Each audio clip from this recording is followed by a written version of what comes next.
और इस वक्त एक बड़ी खबर आ रही है। शिक्षक अभ्यर्थी परीक्षा से जुड़ी हुई खबर है। टीआरई 3 परीक्षा के रिजल्ट में देरी होने की खबर सामने आ रही है। अब 8 सितंबर से पहले रिजल्ट जारी करने का लक्ष्य रखा गया है।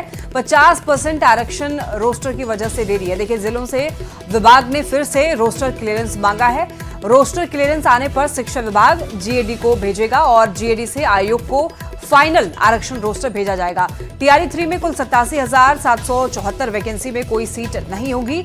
और आपको बता दें कि एससी, एसटी, ओबीसी के आरक्षण का जो दायरा है कम करके कुल 50% आरक्षण के आधार पर रिजल्ट जारी होगा। सामान्य श्रेणी के अभ्यर्थियों के कट ऑफ में गिरावट आएगी। 1 से 5 और 6 से 8 का आंसर की तैयार है। और देखिए, 9 से 10 और 11वीं से 12वीं में 3 दिन और वक्त लगेगा। 25 अगस्त से एक साथ आंसर की जारी हो जाएगा। ज्यादा जानकारी के लिए न्यूज 18 संवाददाता रजनीश हमारे साथ जुड़ रहे हैं। रजनीश, देखिए, खबर सामने ये आ रही है कि रिजल्ट अभी और देरी से आने वाला है। क्या जानकारी मिल रही है?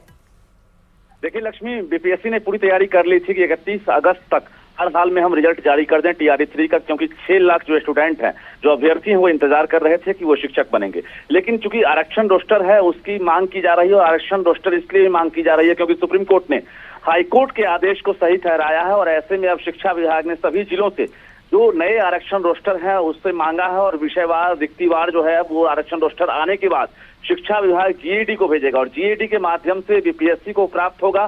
तब जाकर जो है उसके आधार पर रिजल्ट जारी होगा। इस बीच जो आंसर की जारी करने की मांग की जा रही है, तो आंसर की 1 to 5 और 6 to 8 का तैयार हो चुका है। लेकिन 9, 10 और 11, 12 का आंसर की अभी तैयार नहीं हुआ है, जो कि कहा जा रहा है कि 2 से 3 दिन में तैयार हो जाएगा। 25 तारीख से 1 से लेकर जो है 12 तक के तमाम जो अभ्यर्थी हैं उनका आंसर की एक साथ जारी होने लगेगा। दूसरी बात, जो ओएमआर का रिस्पॉन्स शीट था जिसमें गड़बड़ी पाई गई थी, उसमें भी एक बार फिर से क्रॉस चेक किया जा रहा है और रिस्पॉन्स शीट भी 25 अगस्त तक जारी किया जाएगा।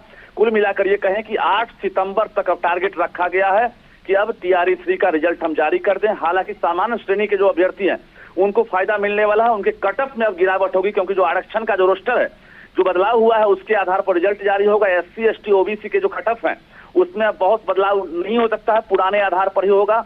उनको ज्यादा फायदा नहीं मिलेगा। लेकिन जो सामान्य श्रेणी वाले हैं, जिनको एक तरह से पहले ये घाटा था कि अब उनके कट ऑफ हाई जाएंगे, उनका रिजल्ट नहीं हो पाएगा, तो अब उनके लिए फायदा है। उनका कट ऑफ कम आ जाएगा और उसके साथ साथ उनकी प्रतिशत जो है बढ़ जाएगी रिजल्ट की। और कुल मिलाकर ये कहें कि 8 सितंबर से पहले ये जारी करने की पूरी तरह से उम्मीद जताई जाएगी। रजनीश, जरा ये भी बताइएगा कि टीआरई 3 में कुल 87,774 वैकेंसी में कोई सीट ऐड नहीं होगी, इसे जरा डिटेल में बताइए।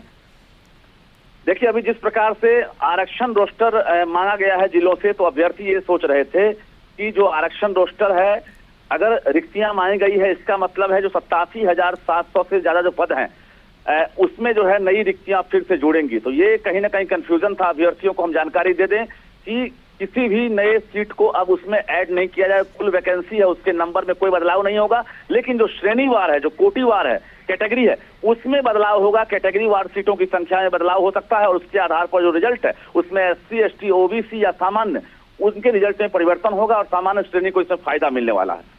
यानी कि ये जो आरक्षण का 50% आरक्षण इसमें लागू होगा, तो इससे सामान्य श्रेणी के जो अभ्यर्थी होंगे उनके कट ऑफ में गिरावट दर्ज की जाएगी। देखिए, पहले से भी 50% ही आरक्षण का जो रोस्टर था उसका पालन किया जा रहा था टीआरई 1, 2 में। और इसमें जातीय गणना के बाद जो है ये मामला हाईकोर्ट तक गया था और हाईकोर्ट ने जो है एक तरह से राज्य सरकार के जो मतलब याचिका है उसको खारिज कर दिया था। और हाईकोर्ट ने खारिज किया तो राज्य सरकार सुप्रीम कोर्ट गई थी और सुप्रीम कोर्ट ने भी हाईकोर्ट के आदेश को, एक तरह से फैसले को सही ठहरा दिया था। जिसके बाद माना यह जा रहा था 65% आरक्षण रोस्टर के आधार पर रिजल्ट जारी होगा। लेकिन सुप्रीम कोर्ट के आदेश के बाद यह आरक्षण का रोस्टर अब बदल गया है 50%। और जो ईडब्ल्यूएस का 10% है, उसी के आधार पर पुराने नियमों के तहत जो रिजल्ट है वो जारी किए जाएंगे। जिसमें कुल मिलाकर ये कहें कि समय जरूर लग रहा है, लेकिन आरक्षण रोस्टर बदलने के बाद जो रिजल्ट का परसेंटेज है वो सामान्य श्रेणी को उसमें फायदा मिलेगा। एससी, एसटी, ओबीसी को जो टीआरई 1, 2 में हुआ था उसी के आधार पर उनका रिजल्ट जारी होगा। ठीक है रजनीश, बहुत धन्यवाद आपका इन तमाम जानकारियों के लिए।